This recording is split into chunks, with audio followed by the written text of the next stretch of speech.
2026년 정말 코앞으로 다가왔는데요. 지금 사업이나 커리어, 또 투자 계획 세우고 계신 분들 많으시죠? 오늘 저희가 아주 깊게 파고들어 볼 자료는 바로 트렌드 코리아 2026의 핵심 전망입니다. 단순히 이런 키워드가 유행할 겁니다. 이걸 넘어서서요. 이 거대한 변화가 당신의 미래에 정말 어떤 영향을 줄지 아주 실질적인 관점에서 한번 같이 짚어보겠습니다. 네, 맞습니다. 2026년의 모든 변화를 딱 하나의 단어로 꿰뚫는다면 저는 단연 홀스파워, 즉 마력이죠. AI가 가져올 그 강력한 추진력을 말하는 겁니다. 근데 정말 흥미로운 지점은요. 그 힘 자체가 아니에요.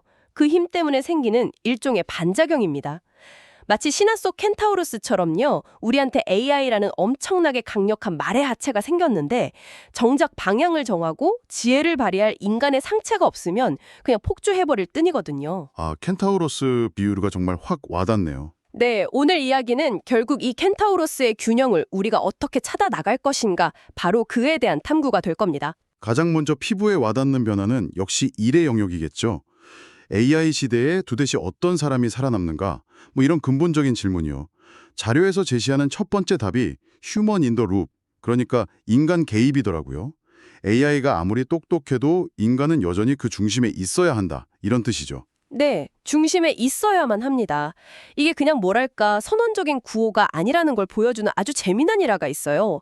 한 언론사가 AI한테 CEO가 읽으면 좋을 책을 추천받아서 기사를 썼는데 나중에 보니까요 목록의 절반 이상이 세상에 있지도 않은 유령책이었던 거예요. 저 그거 봤어요. 진짜 황당했죠?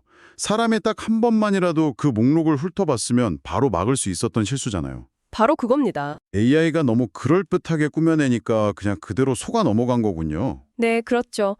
근데 이렇게 인간의 역할이 단순히 오류를 잡아내는 감수자에 그치지는 않아요. 훨씬 더 적극적인 역할이 필요하거든요. 첫째는 AI에게 궁극적인 질문을 던지는 자가 되어야 합니다. 그 유명한 AI 그림 있잖아요. 스페이스 오페라 극장? 네네. 압도적이었죠. 그게 그냥 멋진 그림 그려줘 한마디로 똑딱 나온 게 아니에요. 작가가 무려 600번이 넘게 프롬프트를 수정하고 끈질기게 질문하고 요구하면서 AI를 거의 조련하다시피 한 결과물입니다. 와, 600번이요? 네, 어떤 질문을 던지느냐가 결과의 퀄리티를 완전히 바꿔버리는 거죠. 질문의 수준이 곧 결과물의 수준이 된다. 그리고 두 번째 역할은 최종 완결자입니다. AI가 수백만 건 데이터를 분석해서 이 주식의 상승 확률 85%입니다. 라고 보고서를 낼 수는 있어요. 하지만 마지막에 내 전 재산을 걸고 매수 버튼을 누르는 그 결단과 용기. 그 책임? 그렇죠. 그 책임은 오롯이 인간의 몫이라는 겁니다.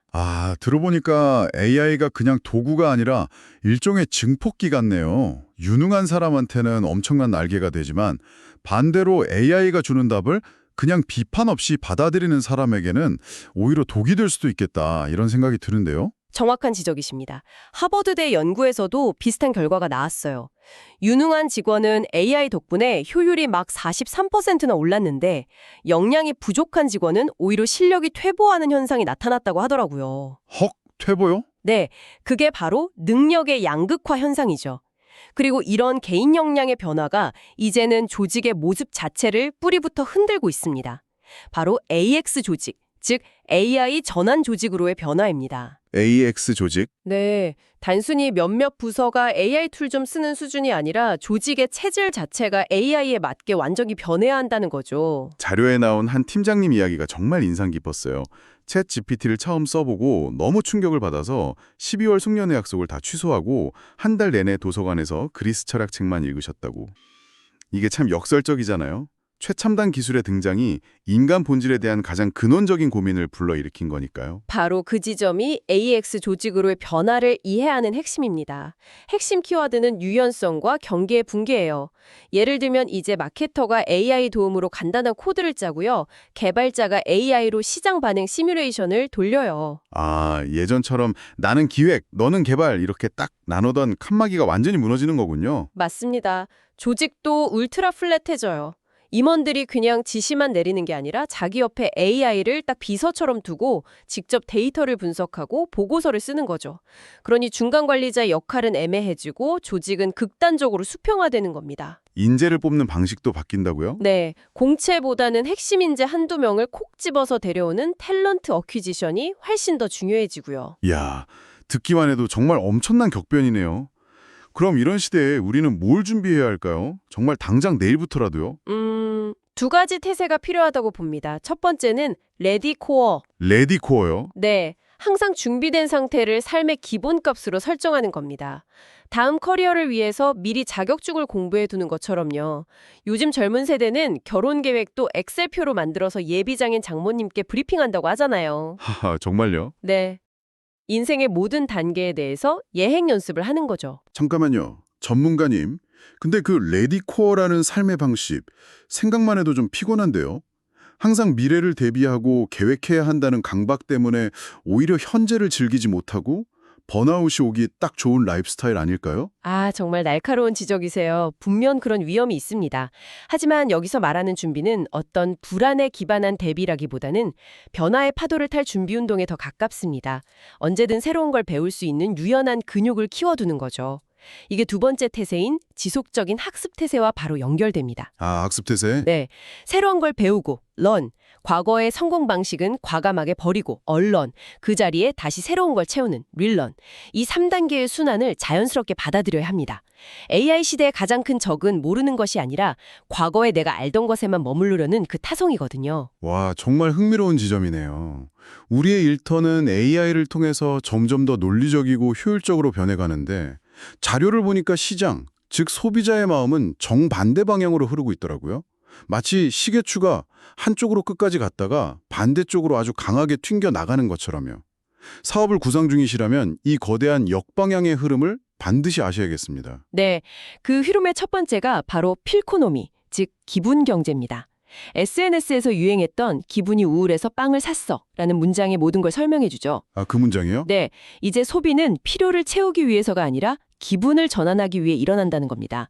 저도 고백하자면 정말 스트레스 받는 날 퇴근길에 평소엔 쳐다도 안 보던 비싼 조각 케이크를 충동적으로 산 경험이 있거든요. 하하, 정말 공감되네요. 이성적으로는 전혀 필요 없는 지출이지만 그 순간의 기분을 달래기 위한 가장 합리적인 선택이었던 거죠. 맞아요.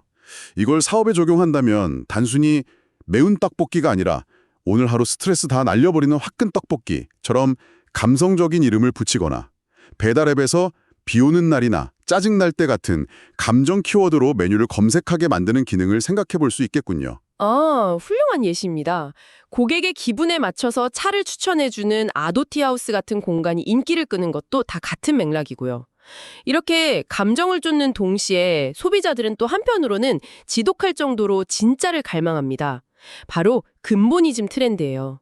근본이즘이요? 네, AI가 진짜보다 더 진짜 같은 가짜를 무한정 만들어내니까 역설적으로 사람들은 변치 않는 원형, 본질, 즉 근본을 찾아 헤매는 거죠. 아, 그래서 요즘 박물관이 그렇게 핫플레이스가 되고 박물관 굿즈가 불티나게 팔리는 거군요.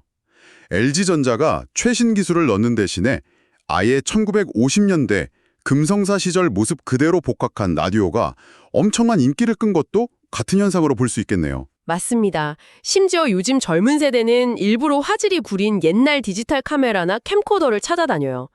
본인들이 겪어보지도 않은 시대에 대한 향수, 이걸 아네모이아 현상이라고 부르는데 아네모이야? 네, 필터로 흉내난 감성이 아니라 불편하지만 진짜 아날로그적인 경험 그 자체를 소비하는 겁니다. 기분에 따라 움직이면서도 진짜를 갈망한다. 와, 소비자 정말 복잡하네요. 그런데 여기서 또 다른 결의 소비자가 등장합니다. 프라이스 디코딩. 가격표를 마치 암호 해도 타듯이 샅샅이 분석하는 소비자들이요. 이건 단순히 싼 걸 찾는 가성비랑은 완전히 다른 개념이더라고요. 득하면 기꺼이 지갑을 열어요.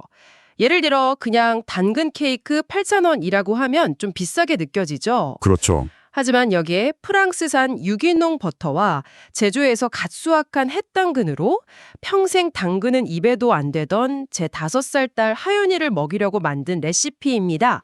라는 스토리가 딱 붙는 순간 그 가격은 가치로 인정받는 겁니다. 스토리가 가격을 증명하는 거군요. 네, 최근 K-뷰티 제품들이 수십만 원짜리 명품 브랜드를 이기는 이유도 브랜드 후광이 아니라 이 성분과 이 기술력에 이 가격은 합리적이다라는 상품력 자체로 가격을 증명해냈기 때문이죠. 이렇게 복잡하고 다층적인 소비자를 이제는 만나는 방식마저 바뀐다고요. 제로 클릭 시대가 온다는 말이 있던데 이건 어떤 의미인가요? 말 그대로 고객이 클릭조차 하기 전에 거래가 끝난다는 의미입니다. AI가 당신의 과거 구매 데이터, SNS 활동, 심지어 그날의 날씨까지 분석해서 당신은 오늘 저녁으로 이게 먹고 싶을 겁니다 하고 먼저 제안을 던지는 거죠. 세상에. 여러 브랜드를 비교하고 리뷰를 읽고 장바구니에 담는 그 모든 과정이 생략될 수 있다는 뜻입니다. 그럼 제가 공들여 만든 브랜드의 멋진 인스타그램 페이지나 광고 영상에 아무 소용 없어질 수도 있겠네요. 소비자가 아니라 AI의 선택을 받는 게 더 중요해지는 시대가 오는 거군요. 바로 그겁니다. 마케팅의 패러다임이 브랜딩에서 AI가 납득할 수 있는 데이터, 즉 압도적인 상품력으로 넘어가고 있다는 아주 강력한 신호죠. 이 모든 변화를 아우르는 라이프 스타일은 바로 픽셀 라이프입니다. 픽셀 라이프. 네, 트렌드가 마치 모니터의 픽셀처럼 아주 작고 무수히 많고 끊임없이 깜빡이면서 변한다는 의미예요. 소비자들은 이제 지금 아니면 못 먹는 제철 메뉴나 딱 2주만 여는 팝업 스토어에 열광하고 향수도 본품 대신 여러 양을 조금씩 써볼 수 있는 샘플 키트를 선호하죠. 이 속도에 맞춰서 기민하게 움직이는 순발력이 사업의 성패를 가를 겁니다. 자, 그럼 지금까지 이야기한 일과 소비의 거대한 변화들이 우리가 가장 궁금해하는 투자의 관점에서는 어떤 힌트를 줄 수 있을까요? 핵심은 같습니다.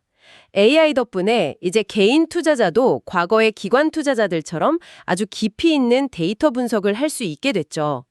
하지만 정보의 홍수 속에서 진짜 성패를 가르는 건 그 정보를 바탕으로 남들이 공포에 떨 때 과감히 투자할 수 있는 인간의 용기와 결단력입니다. 아, 또다시 인간의 역할이 나오네요. 네. 정보의 비대칭성이 사라진 시대에는 오히려 심리적인 강점이 더 중요해지는 역설이 발생하는 거죠. 아까 이야기했던 레디코어의 자세도 투자에 그대로 적용되겠네요. 시장이 급등할 때 따라 들어가는 게 아니라 변화를 미리 읽고 선제적으로 포트폴리오를 준비해두는 자세 말이죠. 정확합니다. 그럼 구체적으로 어떤 기회를 볼 수 있을까요? 단순히 AI 관련주에 투자하라 이런 얘기는 아닐 것 같은데요. 물론이죠. AI 인프라에 투자하는 건 가장 직접적인 방법이지만 아까 말씀드린 반작용에서 더 흥미로운 기회를 찾아올 수 있습니다.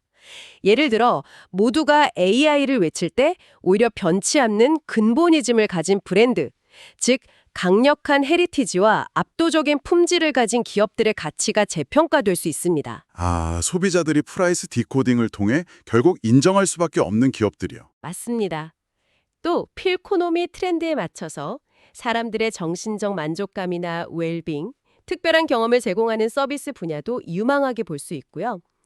투자의 78번째 수는 어쩌면 AI가 만들어낸 그 인간적인 공백을 파고드는 데 있을지도 모릅니다. 이 모든 이야기를 종합해보니 결국 다시 처음에 그 켄타우로스 비유로 돌아오게 되네요. 2026년을 준비하는 우리가 붙잡아야 할 바나나 이미지가 있다면 바로 그것이 아닐까 싶습니다. 맞습니다. AI라는 강력한 힘을 부정하거나 두려워할 필요는 없습니다. 그 힘을 능숙하게 다루되 어디로 달려갈지 방향을 결정하는 것은 결국 우리 인간의 몫입니다. AI를 제대로 부릴 수 있는 깊이 있는 전문성, 소비자의 외로운 마음을 읽어내는 따뜻한 감성, 가짜들 속에서 진짜를 증명하는 진정성, 그리고 변화 앞에서 결단하는 용기. 기술이 정점으로 치달을수록 우리는 역설적으로 가장 인간적인 가치에서 답을 찾아야만 합니다. 어쩌면 AI 시대는 우리에게 더 나은 인간이 될 것을 요구하는지도 모르겠습니다. 더 뛰어난 전문가, 더 섬세한 산업가, 더 용기 있는 투자자가 되어야만 이 파도를 제대로 탈 수 있는 거니까요. 혹시 2016년 이세돌 오단이 알파고를 상대로 유일한 승리를 거뒀던 그 전설적인 78번째 수를 기억하시나요? 네, 당연히 기억하죠. 전 국민이 환호했잖아요. 당시 알파고는 그 수의 등장 확률을 1만 분의 1 미만으로 예측했습니다. AI의 계산 범위를 뛰어넘는 가장 인간적인 창의성이 만들어낸 기적이었습니다. 그로부터 10년이 흐른 2026년을 앞둔 지금 당신께 마지막 질문을 드리고 싶습니다. 당신의 일과 삶에서 AI가 결코 예측할 수 없는 당신만의 78번째 수는 무엇입니까?